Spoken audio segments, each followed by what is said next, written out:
सीमांचल से होगा सियासी शंखनाद। कल से अमित शाह सीमांचल के 2 दिनों के दौरे पे आ रहे हैं और जिसको लेकर एक बड़ी तैयारी बिहार भाजपा की तरफ से की गई।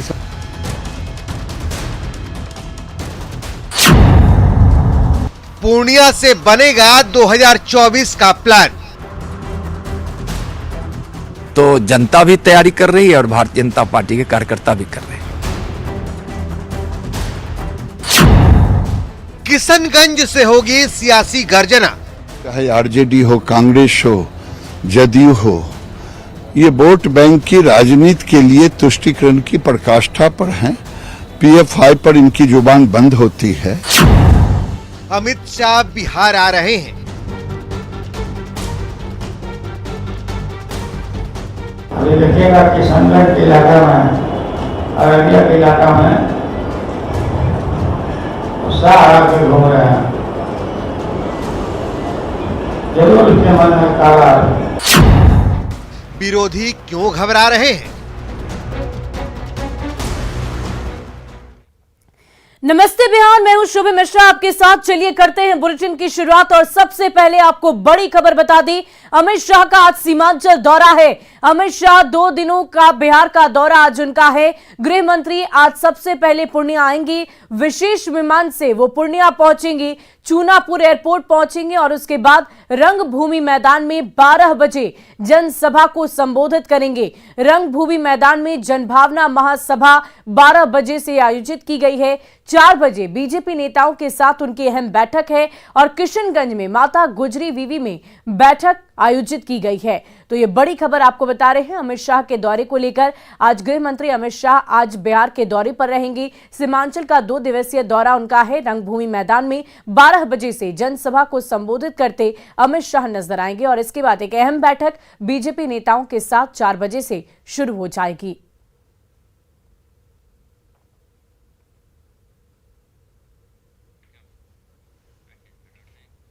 और अमित शाह के 2 दिवसीय दौरे को लेकर भव्य तैयारी की गई है। बिहार बीजेपी के तमाम नेता तैयारियों पर नजर रखे हुए हैं।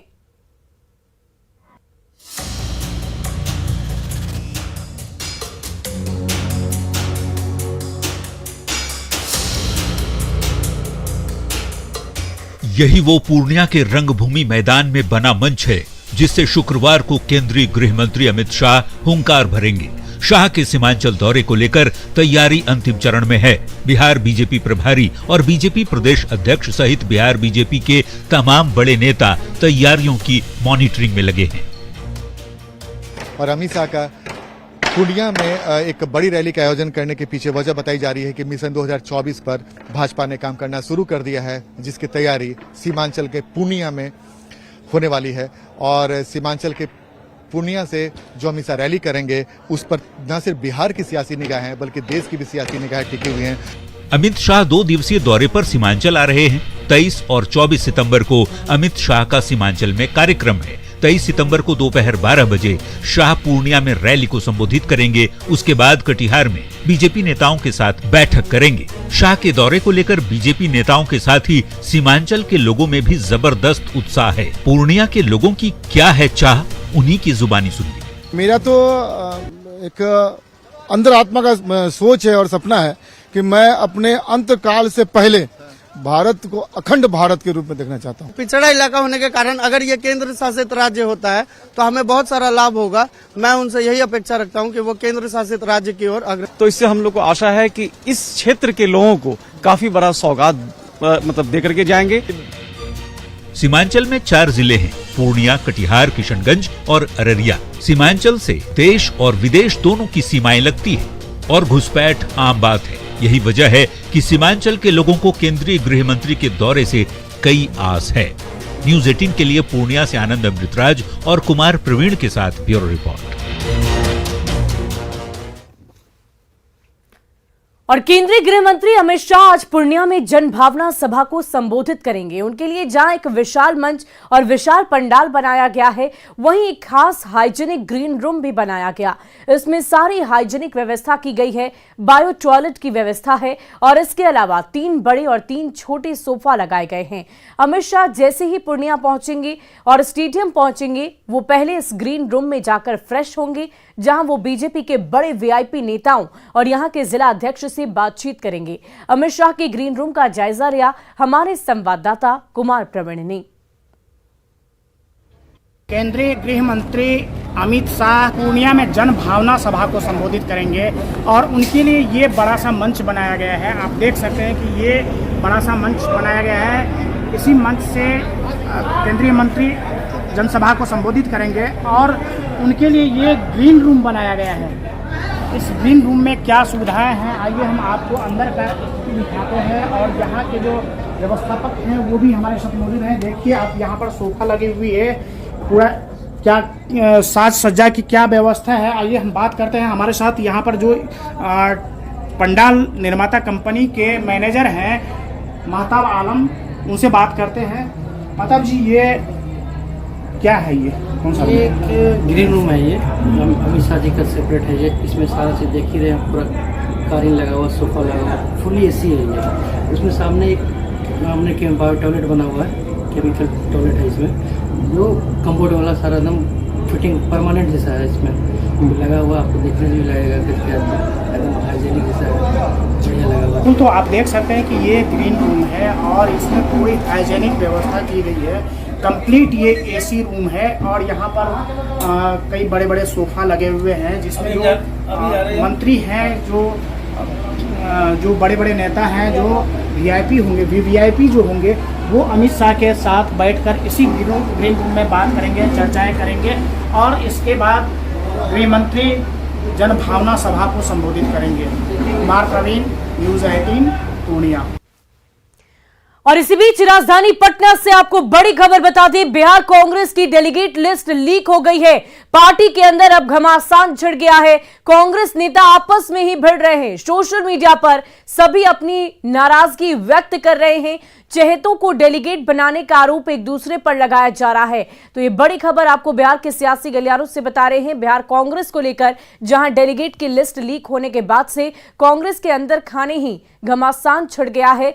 लगातार पार्टी के नेता आपस में ही भिड़ते हुए नजर आ रहे हैं। सोशल मीडिया पर अपनी नाराजगी भी व्यक्त कर रहे हैं। और देखिए, आगामी लोकसभा चुनाव को लेकर ग्रामीण इलाकों में भी सियासी सरगर्मी जोरों पर है। मधुबनी में जिला जेडीयू कार्यकारिणी के सदस्यों ने मुख्यमंत्री नीतीश कुमार को झंझारपुर सीट से लोकसभा चुनाव लड़ाने के प्रस्ताव को सर्वसम्मति से पास कर 2024 के महामुकाबले की तैयारी अभी से ही शुरू कर दी है।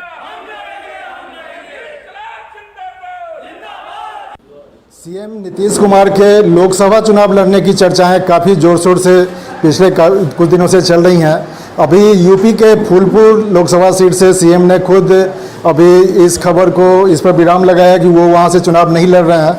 लेकिन अभी यहाँ मधुबनी में जो मधुबनी जेडीयू कार्यकारिणी ने सीएम नीतीश कुमार को यहाँ झंझारपुर सीट से लड़ाने का बड़ा फैसला लिया है और यहाँ कार्यकारिणी के सदस्यों ने जो प्रस्ताव लाया गया था, भारी मतों से उस प्रस्ताव को पास किया है। और बताया जा रहा है कि ये झंझारपुर जो समाजवादियों की भूमि रही है और पूर्व मुख्यमंत्री जो हमारे जो कर्पूरी ठाकुर के ये कर्मभूमि रही है, वहाँ झंझारपुर सीट से जेडीयू के जो सदस्य हैं, कार्यकारिणी सदस्य हैं यहाँ जिला के, उनका कहना है कि इस ऐतिहासिक सीट से ये सीएम नीतीश कुमार इस बार 24 में लोकसभा चुनाव लड़े। सारे लोगों की इच्छा है कि माननीय मुख्यमंत्री जी झंझारपुर लोकसभा से चुनाव लड़े और आकर सिर्फ नामांकन कर यहाँ के जनता से आशीर्वाद लेकर और वो देश भ्रमण करें और इतना अधिक वोट से वो चुनाव जीतेंगे कि इनका नाम गिनीज बुक में निर्णय लिए हैं कि हम लोग ये प्रस्ताव मुख्यमंत्री जी से आग्रह करेंगे और ये प्रस्ताव राष्ट्रीय अध्यक्ष को देंगे,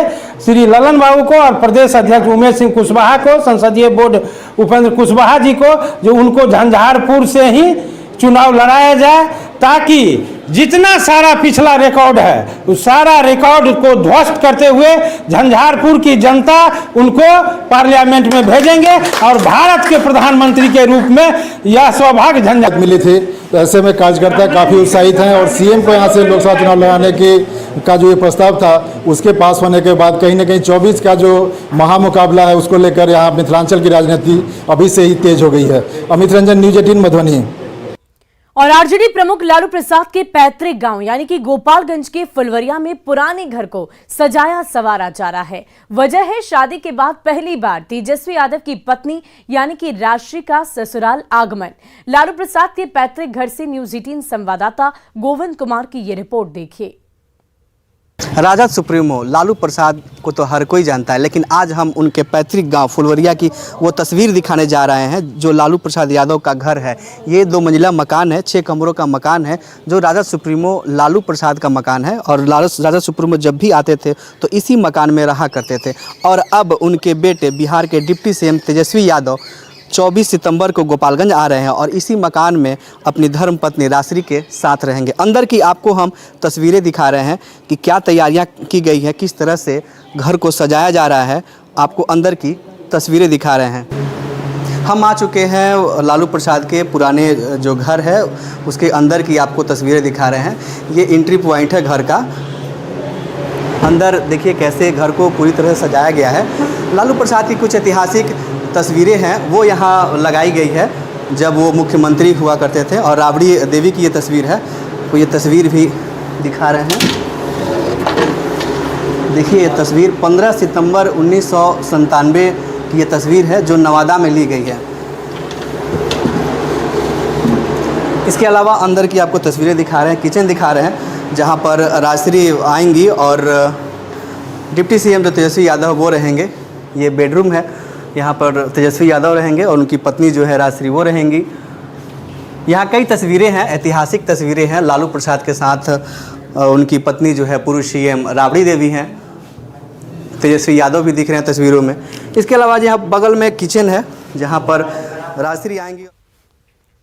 और इसी बीच समस्तीपुर से आपको बड़ी खबर बता दें, जहां बाइक सवार अपराधियों ने वार्ड सदस्य प्रत्याशी के घर पर गोलीबारी की घटना को अंजाम दिया है। घटना मुफस्सिल थाना के मोहनपुर आजाद नगर की बताई जा रही है। वारदात गुरुवार देर रात की है। अपराधियों ने वार्ड संख्या 35 के प्रत्याशी सुरेश सिंह को नामांकन वापस लेने की धमकी दी और गोलीबारी कर दहशत फैलाने का प्रयास किया है। स्थानीय पुलिस घटनास्थल पर पहुंचकर मामले की जांच कर रही है। वारदात के बाद से वार्ड प्रत्याशी का परिवार दहशत में है और अपराधियों के खिलाफ जल्द कार्रवाई की मांग कर रहा है।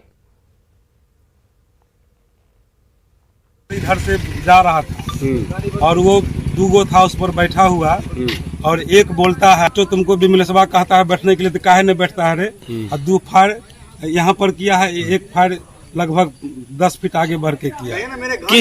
किस चीज के लिए आपको बैठने के लिए बोला? आप किस चीज में खड़े हुए हैं? हम वार्ड नंबर 35 से प्रत्याशी पार्षद में नामांकन कल किए और 1 सप्ताह पहले से हमको विमलेश राय बैठने के लिए कह रहा, हम नहीं बैठ रहे हैं। ये हम लोग आए यहाँ पे तो चुनाव है तो उसी को लेकर के कैंडिडेट सब के बीच में मतलब कि कोई हवाई फायरिंग करके गया है। उनको बोलता है आप बैठ जाइए, जैसा इनका कहना है। क्या सब यहाँ से बरामद हुआ है? खोखा हुआ है बरामद। और अगली खबर बांका से, जहां डीएम के निर्देश पर पुलिस द्वारा लगभग 1 करोड़ रुपए की शराब को नष्ट कर दिया गया। पिछले दिनों बौंसी पुलिस ने 2 ट्रक विदेशी शराब की जब्ती की। आपको बता दें कि 2 सप्ताह पहले झारखंड से बांका के रास्ते शराब की तस्करी की जा रही थी। इस दौरान भलजोर चेकपोस्ट के पास पुलिस ने 2 ट्रक विदेशी शराब की जब्ती की, जिसे बौंसी के कुडरू मोड़ के पास ड्रेन आउट विधि से नष्ट कर दिया गया। तो ये तस्वीरें आप देख रहे हैं किस प्रकार से शराब को नष्ट कर दिया गया है।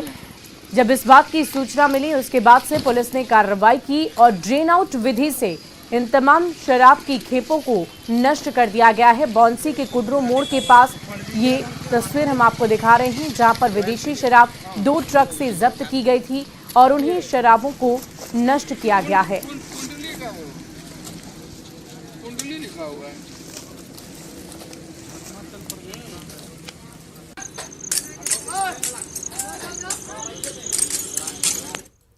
और दुर्गा पूजा के बाद बिहार के सभी पंचायतों में स्ट्रीट सोलर लाइट लगने का काम शुरू हो जाएगा और 2 साल के भीतर बिहार के सभी 1,15,000 वार्डों में सोलर लाइट लगाने का कार्य पूरा हो जाएगा। पंचायती राज मंत्री मुरारी प्रसाद गौतम ने न्यूज 18 से खास बातचीत में कहा कि करीब 14 लाख से ज्यादा सोलर लाइट लगाने का लक्ष्य है, जिसकी सीधी मॉनिटरिंग पटना से की जाएगी और इसके लिए पटना में एक विशेष कंट्रोल रूम भी तैयार हो रहा है।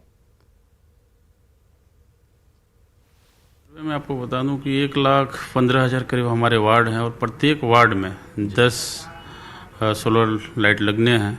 उसके अतिरिक्त 10 सोलर लाइट प्रत्येक पंचायत में एक्स्ट्रा लगेंगे, तो लगभग 14 लाख समथिंग कुछ ऐसा आपको टारगेट है कि पूरे बिहार में सोलर लाइट पैनल लगाने हैं। पूरे बिहार में जो सोलर लाइट लग रहे हैं, इसकी मॉनिटरिंग हम लोग पटना बैठे पूरी तरीके से कर सकते हैं, सभी वार्डों का, सभी पोलों का, कि कहाँ कौन सी लाइट जल रही है, कौन सी लाइट खराब है, कब से खराब है, कितने देर तक जली और खराब है तो किस कारण से खराब है। और देखिए, बिहार के सबसे बड़े अस्पताल यानी कि पीएमसीएच में जूनियर डॉक्टर फिर से कामकाज ठप कर हड़ताल पर चले गए हैं, जिससे मरीजों की मुश्किलें और ज्यादा बढ़ गई है। जूनियर डॉक्टर्स का आरोप है कि इमरजेंसी में इलाज के दौरान एक 70 वर्षीय मरीज की मौत के बाद परिजनों ने जूनियर डॉक्टर्स के साथ धक्का मुक्की और मारपीट की। इधर हड़ताल से मरीजों के परिजन काफी ज्यादा परेशान हैं। परिजनों का कहना है कि जब उन्होंने पीएमसीएच के अधीक्षक से बेहतर इलाज के लिए गुहार लगाई तो उन्होंने गार्ड को बुलाकर जबरन हम लोगों को धक्का देकर कमरे से बाहर निकलवा दिया। फिलहाल जूनियर डॉक्टरों ने इमरजेंसी सेवा सहित ओपीडी सेवा को भी ठप कर दिया है। बोला गया कि अब यहाँ हड़ताल चल रहा है। अच्छा। हम लोग आए, अधीक्षक से मिले, अधीक्षक बोला कि जाइए वहाँ पुर्जा कट रहा है। वहाँ गए तो वहाँ नहीं कट रहा, तो बोला टाटा वार्ड में जाइए। टाटा वार्ड गए तो वहाँ से बोला अधीक्षक यहाँ नहीं कटेगा, फिर वहाँ जाइए। यहाँ आए तो यहाँ से गया, बोला चलिए कटवाते। वहाँ गए तो बोला आप करा रहे क्या, टाइम हो गया 1 बज रहा है, अब नहीं कटेगा, 1:30 बज रहा है। कहाँ से आए हैं? सहरसा से है। यहाँ बोला जा रहा है कि स्ट्राइक है। हाँ स्ट्राइक है, यहाँ बोला हड़ताल है। अधीक्षक से मिले तो वो क्या, अधीक्षक बोले ना जाओ। और खबर आ रहा नगर निगम के मेयर को लेकर, जहां उप मेयर प्रत्याशियों के लिए नामांकन जोरों पर है। हर दिन नामांकन का सिलसिला बदस्तूर जारी है। नगर निगम की मेयर और उप मेयर दोनों ही सीट पर महिलाओं के लिए ये रिजर्व की गई है, जहां कई महिला प्रत्याशी इस बार के चुनाव में अपनी किस्मत आजमा रही है।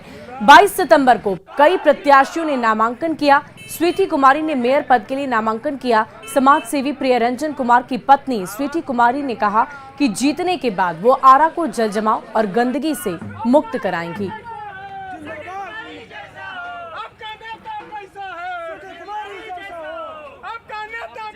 गाँव के लिए तो इस शहर में बहुत कुछ करना है, शहर में कोई बदलाव हुआ ही नहीं है। बताइए, मतलब क्या मैं आपको कितना बताऊँ। सबसे पहले तो शौचालय का कुछ व्यवस्था नहीं है, स्ट्रीट लाइट्स नहीं है, महिलाएं बहुत अनसेफ हैं, अगर रात में निकलना मुश्किल है घर से उनके लिए। बहुत कुछ है महिलाओं के लिए, मैं क्या क्या बोलूँ, इतना कुछ है जो अभी तो मैं नॉमिनेशन करके। और गया नगर निगम के चुनाव में एक महिला ने जेल से आकर नामांकन किया है। महिला लाछो देवी नशीले पदार्थ के मामले में जेल में बंद है और वार्ड संख्या 3 निवर्तमान पार्षद भी हैं। डीआरडीए कार्यालय में लाछो देवी के नामांकन के मौके पर भारी संख्या में समर्थक मौजूद रहे।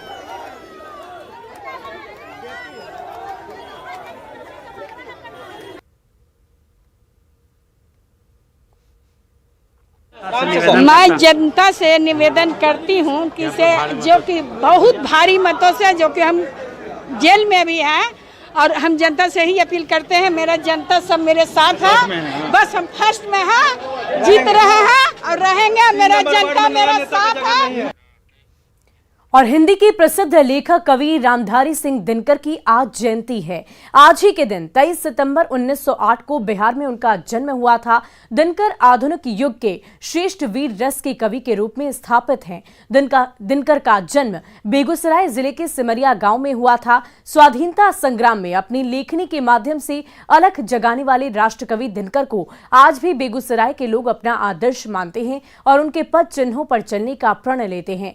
आज भी दिनकर के गांव सिमरिया में प्रत्येक घर के दीवारों पर दिनकर की रचनाएं साफ साफ झलकती है। क्या बच्चे क्या बूढ़े दिनकर की रचनाओं को पूरी तन्मयता से पढ़ते हैं।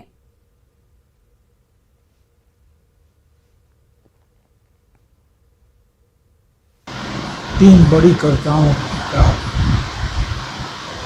समापन के बाद सिद्ध पुरुष के जैसा कमरे से बाहर निकलते देखा था। पहली घटना तो है गांधी जी की हत्या के बाद जो कविता उन्होंने लिखी थी अघटन घटना का समाधान,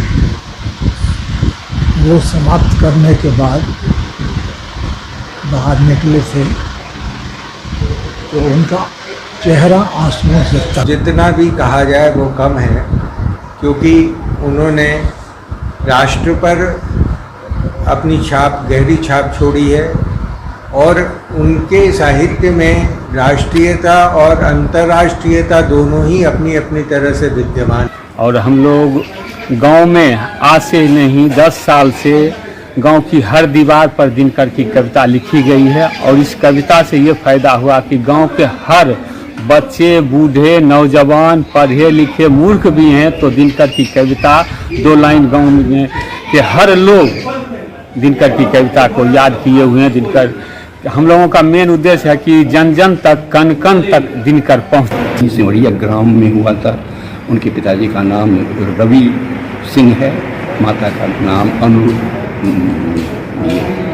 मनरूप देवी है और उनकी प्राथमिक शिक्षा बारो स्कूल में हुई और प्राथमिक रूप से सिमरिया में होकर तब बारो, उसके बाद वो हाई स्कूल की शिक्षा मुकामा रेलवे स्कूल में उनकी हुई थी। उसके बाद मैट्रिकुलेशन में हिंदी में सर्वाधिक अंक ला करके वो पटना यूनिवर्सिटी ग्रेजुएशन के लिए चले गए और उन्होंने इतिहास से ऑनर्स किया। और फिलहाल इस बुलेटिन में अभी के लिए बस इतना ही, लेकिन न्यूज़ 18 बिहार झारखंड पर खबरों का सिलसिला लगातार जारी है।